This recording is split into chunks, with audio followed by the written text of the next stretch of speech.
Hi friends, வணக்கம். Welcome back to my channel. இன்றைக்கி வீடியோவில் நான் ஷேர் பண்ணியிருக்கிற ஒரு டிப்ஸுமே கண்டிப்பாக அவங்க எல்லாருக்குமே ரெகுலராகவே வந்து தேவைப்படக்கூடிய டிப்ஸ் அப்படின்னே சொல்லலாம். நம்ம சேனலை இன்னும் நீங்கள் சப்ஸ்கிரைப் பண்ணாமே பார்த்துட்ருக்கீங்க அப்படின்னா மறக்காமல் சேனலை சப்ஸ்கிரைப் பண்ணி வச்சுக்கோங்க. கூட இருக்கிற பெல் ஐக்கானை ப்ரெஸ் பண்ணி ஆப்ஷன் ஆல் அப்படிங்கிற நோட்டிஃபிகேஷனையும் கொடுத்து வைங்க. நான் போடுற டிப்ஸ் எல்லாமே வந்து நீங்கள் மிஸ் பண்ணாமல் பார்க்க முடியும். இப்போ வாங்க நம்ம வீடியோக்குள்ளே போயிட்டு என்னென்ன டிப்ஸ் இருக்குது அப்படின்னு சொல்லிட்டு பார்க்கலாம். நம்ம இப்போ ஃபஸ்ட்டு டிப் என்ன அப்படின்னு பார்க்கலாம். ஃப்ரிட்ஜில் இருந்து நம்ம பால் வந்து காய்ச்சலாம் அப்படின்னு சொல்லிட்டு எடுக்கும்போது சில சமயங்களில் பார்த்திங்கன்னா பால் வந்து நல்ல அந்த மாதிரி கட்டியாக இருக்கும். ஸோ அந்த மாதிரி கட்டியாக இருக்கும்போது நம்ம உடனே வந்து அடுப்பில் வச்சு காய்ச்சக்கூடாது. ஸோ அதை எப்படி சரி பண்ணலாம் அப்படின்னு பார்த்திங்கன்னா, நமக்கு வந்து கொஞ்சம் டைம் இருந்துச்சு அப்படின்னா நம்ம அப்படியே வச்சிட்டோம் அப்படின்னாலும் அந்த ஐஸ் கட்டி எல்லாமே மெல்ட் ஆகிடும். இல்லை நம்ம அவசரமாக நம்ம டீ போடணும் அப்படின்னும் போது இதில் வந்து பார்த்திங்கன்னா வெதுப்பாக இருக்கிற சுடுதண்ணி வந்து ஒரு 1/2 டம்ளர் இல்லை 1 டம்ளர் அளவுக்கு நீங்கள் வந்து சேர்த்து விட்டுருங்க. இந்த மாதிரி சேர்த்துட்டு ஒரு 2லேருந்து 3 நிமிஷத்துக்குள்ளேயே அந்த கட்டிகள் எல்லாமே நல்லா வந்து மெல்ட் ஆகிடும். அதுக்கப்புறம் பால் வந்து ரூம் டெம்பரேச்சருக்கு உங்களுக்கு கரெக்டாக வந்துடும். ஸோ அதுக்கப்புறம் நம்ம வந்து அடுப்பில் வச்சு காய்ச்ச ஆரம்பிச்சிடலாம். இந்த டிப்ஸை பார்த்திங்க அப்படின்னா பிகினர்ஸ்க்கு ரொம்ப யூஸ்ஃபுல்லாக இருக்கும் அப்படின்னு நினைக்கிறேன். ஸோ கண்டிப்பாக இந்த டிப்பை வந்து ட்ரை பண்ணி பாருங்கள். இப்போ பாருங்கள், நல்லா வந்து இந்த மாதிரி அந்த கட்டிகள் எல்லாமே வந்து கரைஞ்சிருச்சு. இந்த டிப்பையும் வந்து ட்ரை பண்ணி பாருங்கள். இப்போ நம்ம அடுத்த டிப் என்ன அப்படின்னு பார்க்கலாம். நம்ம ஏற்றி வைக்கிற சாம்பிராணிகளாக இருந்தாலும், அதாவது இந்த கம்ப்யூட்டர் சாம்பிராணி இருக்குல்ல, அந்த மாதிரி சாம்பிராணி கட்டியாக இருந்தாலும் சரி, இந்த மாதிரி ஊதுபத்தியாக இருந்தாலும் சரி, அப்போ தான் நம்ம வந்து ஏற்றி வைக்கிற மாதிரி இருக்கும். சட்டுன்னு வந்து முடிஞ்சிரும், அதாவது எரிஞ்சு தீர்ந்து போயிடும். ஸோ அது வந்து ரொம்ப நேரம் நின்று எரியணும் அப்படின்னா நம்ம என்ன பண்ணலாம் அப்படிங்கிறது தான் பார்க்க போகிறோம். நீங்கள் வந்து எந்த அளவுக்கு, அதாவது உங்களுக்கு தேவையான அளவுக்கு இந்த மாதிரி ஊதுபத்தி ஸ்டிக் வந்து எடுத்துக்கோங்க. எடுத்துட்டு இது வந்து நம்ம இப்போது தண்ணியில் தான் வந்து நனைச்சி எடுத்துகிட்டு வர போகிறோம். ஸோ நீங்கள் தண்ணியில் வந்து நனைச்சிட்டு ஊதுபத்தி வந்து பற்ற வச்சிங்க அப்படின்னா உங்களுக்கு வந்து அது எரியிற நேரம் வந்து ரொம்ப அதிகமாக இருக்கும். ரன்னிங் வாட்டரில் லைட்டாக அந்த மாதிரி நீங்கள் பிடிச்சிங்க அப்படின்னாலும் போதும். ரொம்ப நேரம்லாம் நீங்கள் வந்து தண்ணிக்குள்ளே போட்டு ஊரெல்லாம் வச்சிடக்கூடாது. லைட்டாக அந்த மாதிரி தண்ணியை வந்து ஊற்றி விட்டுருங்க, அவ்வளோதான். இல்லைன்னா ரன்னிங் வாட்டரில் வந்து பிடிச்சிக்கோங்க. இந்த மாதிரி நனைச்ச அந்த செகண்டே வந்து டக்குன்னு அது அந்த நம்ம அந்த தண்ணி போட்டோம்ல அது ஃபுல்லாகவே வந்து ட்ரை ஆயிரும். அதுக்கப்புறம் நார்மலாக நம்ம வந்து ஊதுபத்தி வந்து பற்ற வச்சுக்கலாம். இந்த மாதிரி நீங்கள் பற்ற வைக்கிறதுனால உங்களுக்கு வந்து ஊதுபத்தி ரொம்ப நேரம் நின்று எரியும், சீக்கிரம் வந்து காலியாகவும் ஆகாது. ஸோ இது வந்து சூப்பரான ஒரு மணி சேவிங் டிப் அப்படின்னு சொல்லலாம். இந்த மாதிரி வந்து ஏற்றி வச்சிட்டிங்க அப்படின்னா உங்களுக்கே வந்து நல்ல டிஃப்ரெண்ட் தெரியும். நீங்கள் நார்மலாக வந்து தண்ணியில் நனைக்காமல் ஒரு ஊதுபத்தியை பற்ற வச்சுட்டு இந்த மாதிரி தண்ணியில் நனைச்ச ஒரு ஊதுபத்தி பற்ற வச்சிங்கன்னா உங்களுக்கு வந்து டைம் வந்து உங்களுக்கு நீங்களே வந்து நோட் பண்ணி பார்க்கலாம். இப்போ நம்ம அடுத்த டிப் என்ன அப்படின்னு பார்ப்போம். நம்ம வந்து வேக வைக்கிற முட்டை 10 முட்டை இல்லை 20 முட்டையாக இருந்தால் கூட ஒரு முட்டையில் கூட அந்த ஸ்கின் வந்து ஒட்டிட்டு வராமல் எப்படி அழகாக வந்து நம்ம உரிக்கிறது அப்படிங்கிறது தான் பார்க்க போகிறோம். முட்டை வந்து நல்லா வெந்ததுக்கப்புறம் இந்த மாதிரி வந்து ஒரு பவுலில் மாற்றிக்கோங்க. மாற்றிட்டு அதோட மூடியை வந்து போட்டுக்கோங்க. இல்லை ஒரு மூடி வந்து மேலே வச்சுட்டு லைட்டாக அந்த மாதிரி அந்த ஒரு 4-5 தடவை வந்து ஷேக் பண்ணிங்க அப்படின்னா, கீழே 2 தடவை மேலே 2 தடவை அந்த மாதிரி ஷேக் பண்ணிங்க அப்படின்னா முட்டையோட ஓடுகள் வந்து நல்லா உங்களுக்கு வெடித்து வந்துடும். அதுக்கப்புறம் நம்ம இந்த மாதிரி எடுக்கிறதுக்கு ரொம்ப ஈஸியாக வரும். பாருங்கள், உங்களுக்கு பார்க்கும்போது தெரியும் எந்த அளவுக்கு ஈஸியாக இருக்குது அப்படின்னு சொல்லிட்டு. பிகினர்ஸுக்கு வந்து ரொம்ப யூஸ்ஃபுல்லாக இருக்கும். அதே சமயத்தில் அந்த ஹோட்டல் அப்படிலாம் வச்சுருக்கிறவங்களுக்கு இந்த டிப்பு ரொம்ப ஈஸியாக இருக்கும். எவ்வளோ முட்டையாக இருந்தாலும் நிமிஷத்தில் நம்ம வந்து உரிச்சிடலாம். இந்த டிப்பு மட்டும் மறக்காமல் ஃபாலோ பண்ணுங்கள். இந்த டிப்பு உங்களுக்கு யூஸ்ஃபுல்லாக இருக்கும் அப்படின்னு நினச்சிங்கன்னா உங்கள் ஃப்ரெண்ட்ஸ் அண்ட் ஃபேமிலி மெம்பர்ஸ்க்கு ஒரு ஷேராவது கொடுங்க. இப்போ நம்ம அடுத்த டிப் என்ன அப்படின்னு பார்க்கலாம். இந்த மாதிரி பால்லாம் வந்து நம்ம அடுப்பில் வச்சு காய்ச்சிட்டு இருக்கும்போது கை வேலையாக இருந்துருவோம். சில சமயத்தில் கிச்சனில் பார்த்திங்கன்னா அந்த டைமில் வந்து பால் நமக்கு டக்குன்னு பொங்கி கீழே வந்துடும். ஸோ அந்த மாதிரி ஆகாமல் இருக்கிறதுக்காக வீட்டில் இருக்கிற வுட்டில் இருக்கிற கரண்டி வந்து எடுத்துக்கோங்க. அதில் வந்து நீங்கள் காரம் புளிப்பு அந்த மாதிரி எதுவும், அதாவது சமையலுக்கு அதிகமாக யூஸ் பண்ணாத மாதிரி கரண்டி எடுத்துக்கோங்க. ஏன்னா பால் வந்து அதில் பொங்கி வந்து அதில் படும்போது சில சமயங்களில் பால் வந்து கெட்டு போகிறதுக்கும் வாய்ப்பு இருக்குது. இந்த மாதிரி ரொம்ப யூஸ் பண்ணாத கரண்டியாக இருந்ததுன்னா எடுத்து இந்த மாதிரி வச்சு விட்டுருங்க. பால் வந்து உங்களுக்கு பொங்கி கீழே வரவே வராது. நான் வந்து ஹையில் தான் வச்சுருக்கேன், பார்க்கும்போதே உங்களுக்கு தெரியும். ஸோ கண்டிப்பாக இதையும் ட்ரை பண்ணி பாருங்கள். இந்த மாதிரி வாழைப்பழம்லாம் பார்த்திங்க அப்படின்னா கருப்பாயிடும். வீட்டில் இருக்கிறவங்க வந்து சாப்பிட மாட்டாங்க. அதாவது வாங்கிட்டு வந்து ஒரு 1 வீக் ஆகிடுச்சு, நம்ம சாப்பிட்றதுக்கு லேட் ஆகிடுச்சு அப்படின்னும் போது அதோட தோல் மட்டும்தான் கருப்பாக இருக்கும். பழம் பார்த்திங்கன்னா நல்லா இருக்கும், ஆனால் தோல் வந்து கருப்பாக இருக்குது அப்படிங்கிற ரீசனால் சாப்பிட மாட்டாங்க வீட்டில் இருக்கிறவங்க. ஸோ அந்த மாதிரி பழத்தை நம்ம வந்து தூக்கியும் போட முடியாது இல்லையா? ஸோ இதை வந்து எப்படி யூஸ்ஃபுல்லாக குழந்தைங்களுக்கு பிடிச்ச மாதிரி ஒரு ஈவினிங் ஸ்நாக் ரெசிபி வந்து பண்ணலாம் அப்படிங்கிறது தான் பார்க்க போகிறோம். இந்த பழத்தோட தோல் எல்லாத்தையுமே வந்து நம்ம உரிச்சிட்டு தனியாக எடுத்துக்கலாம். கூடவே வந்து ஒரு கைப்பிடி அளவுக்கு சின்ன சின்னதாக நறுக்குன தேங்காய் துண்டுகள் சேர்த்துருக்கேன். ஒரு சின்ன பவுலில் ஒரு பவுல் அளவுக்கு ரவை சேர்த்துருக்கேன். ஒரு பவுல் அளவுக்கு இந்த மாதிரி வெல்லம் சேர்த்துருக்கேன். அதே பவுலில் வந்து ஒரு கப் அளவுக்கு நான் வந்து கோதுமை மாவு, அதுக்கப்புறம் வந்து கொஞ்சமாக சோடாத்தூள், கொஞ்சோண்டு உப்பு வந்து சேர்த்துருக்கேன். நம்ம எதில் வந்து அளவுக்கு எடுத்தோமோ அதே கப்பில் ஒரு கப் அளவுக்கு தண்ணி வந்து சேர்த்து இந்த மாதிரி நல்லா நைஸான பதத்துக்கு அடித்து எடுத்துகிட்டு வந்துடுங்க. இப்போ நம்ம ரவைலாம் சேர்த்தோம் இல்லையா, ரவை வந்து நல்லா அந்த தண்ணியில் அப்சர்வ் ஆகி நல்லா ஊறி வரணும் அப்படிங்கிறதுக்காக ஒரு 5லேருந்து 10 நிமிஷம் இதை அப்படியே தனியாக வச்சுருங்க. அதுக்கப்புறம் எடுத்து பார்க்கும்போது உங்களுக்கு ரவை வந்து நல்லா ஊறி வந்திருக்கும். ஸோ கொஞ்சம் வந்து தண்ணி சேர்த்துக்கோங்க. ஒரு 2 ஸ்பூன் அளவுக்கு தண்ணி வந்து சேர்த்து இந்த மாதிரி ஒரு பதத்தில் கரைச்சி எடுத்துக்கோங்க. இப்போ அடுப்பில் ஆயில் வந்து வச்சுருக்கேன். ஆயில் வந்து சூடானதுக்கு பிறகு இந்த மாதிரி ஒரு டம்ளரில் ஊற்றிக்கிட்டு அந்த மாவு இருக்கு இல்லையா, அது வந்து ஒரு டம்ளரில் சேர்த்துக்கோங்க.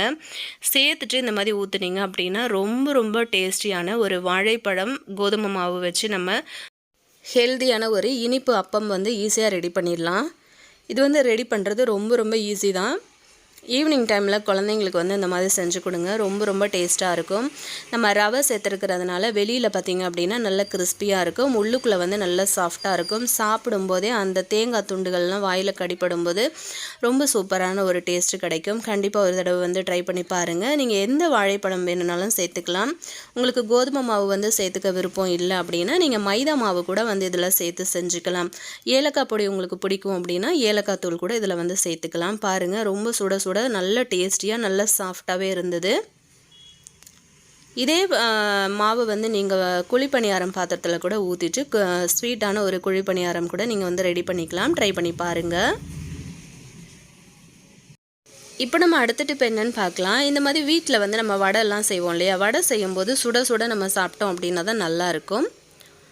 ஸோ கொஞ்சம் நேரம் டைம் ஆகிடுச்சு அப்படின்னும் போது அந்த சூடு ஆறிடுச்சுன்னா சாப்பிட்றதுக்கு அவ்வளோவா நல்லா இருக்காது. அதுக்காக நம்ம திரும்பவும் வந்து ஆயிலில் சேர்த்து ஃப்ரை பண்ணோம் அப்படின்னா அதோட டேஸ்ட்டே வந்து மாறி போயிடும். ஸோ அதுக்காக ஒரு இட்லி பாத்திரத்தில் தண்ணி ஊற்றி கொதிக்க வச்சுருக்கேன். அதோட இட்லி பிளேட்டுக்கு மேலே இந்த மாதிரி இருக்கிற வடைகள் எல்லாத்தையுமே வந்து நம்ம சேர்த்துட்டு மூடி போட்டு மூடிட்டு ஒரு 5 நிமிஷம் வரைக்கும் விட்டுட்டிங்க அப்படின்னா சுட சுட புதுசாக செஞ்ச வடை மாதிரி நல்ல சூடாக உங்களுக்கு வந்து ரெடி ஆயிரும். நல்ல சாஃப்டாகவும் இருக்கும். சாப்பிட்றதுக்கு நல்ல டேஸ்டியாகவும் இருக்கும். கண்டிப்பாக இந்த டிப்பை வந்து ஃபாலோ பண்ணி பாருங்கள். கடைகளில் இருந்து வாங்கிட்டு வர்ற போண்டா, வடை, இந்த மாதிரி ஸ்நாக்ஸ் ஐட்டம்லாம் வாங்கிட்டு வர்றோம்ல, அது கூட வந்து ஆறி போயிடுச்சு அப்படின்னும் போது நீங்கள் இந்த மாதிரி உடனே வந்து சூடு பண்ணிக்கலாம். பாருங்கள், அப்போ தான் வந்து போட்டு எடுத்த வடை மாதிரி அவ்வளோ சூடாகவும் நல்ல சாஃப்டாகவும் இருந்தது. கண்டிப்பாக ட்ரை பண்ணி பாருங்கள். இப்போ நம்ம அடுத்த டிப் என்ன அப்படின்னு பார்க்கலாம். இந்த மாதிரி ஆரஞ்சு பழம்லாம் வந்து நம்ம ஜூஸ் போடுறதுக்கு நம்மக்கிட்ட அந்த சின்னதாக ஒரு ஜூஸ் மேக்கர் வந்து வீட்டில் எப்பவும் வச்சுருப்போம் பாருங்கள். அந்த மாதிரி ஜூஸ் மேக்கர் இல்லை அப்படின்னா இந்த மாதிரி டம்ளர் கூட நம்ம வந்து யூஸ் பண்ணிக்கலாம். அதோட டம்ளரோட பின்பகுதியை வந்து இந்த மாதிரி திருப்பி வச்சுக்கிட்டு அதில் வந்து அந்த பழத்தை வந்து வச்சு பிழிஞ்சு விட்டிங்க அப்படின்னா உங்களுக்கு ரொம்ப சூப்பராக அந்த ஜூஸ் எல்லாமே வந்து உங்களுக்கு கிடச்சிரும். ஸோ அவசரத்துக்கு நம்ம இந்த மாதிரி வந்து ஜூஸ் வந்து போட்டுக்கலாம். இது மட்டும் இல்லை, நம்ம வீட்டில் வந்து விஸ்கு வச்சுருப்போம்ல, கேக்கெல்லாம் பீட் பண்ணுறதுக்காக வச்சுருப்போம்ல, அந்த விஸ்கு வச்சு கூட நம்ம சூப்பராக ஜூஸ் போடுறதுக்கு இந்த பழங்களை வந்து பிழிஞ்சு விட்டுக்கலாம்.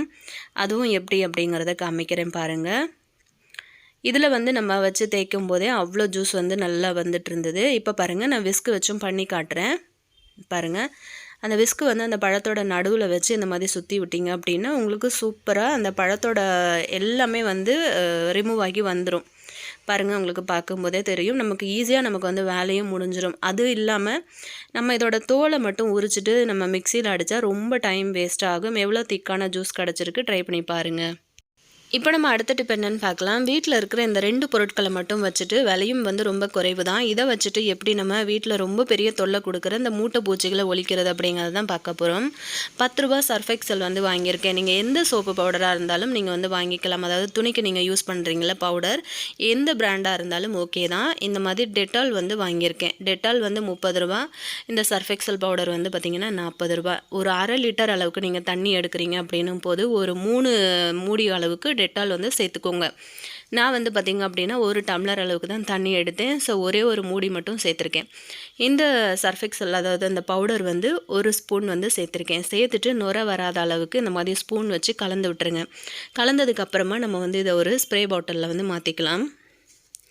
ஸ்ப்ரே பாட்டிலில் மாற்றினதுக்கு அப்புறமா நீங்கள் வந்து நமக்கு வந்து மூட்டைப்பூச்சி தொந்தரவு எங்கெல்லாம் இருக்குதோ அந்த இடங்களில் வந்து ஸ்ப்ரே பண்ணிங்க அப்படின்னா கண்டிப்பாக உங்களுக்கு வந்து ஒரு 1 வீக்கில் நல்ல டிஃப்ரெண்ட் தெரியும்.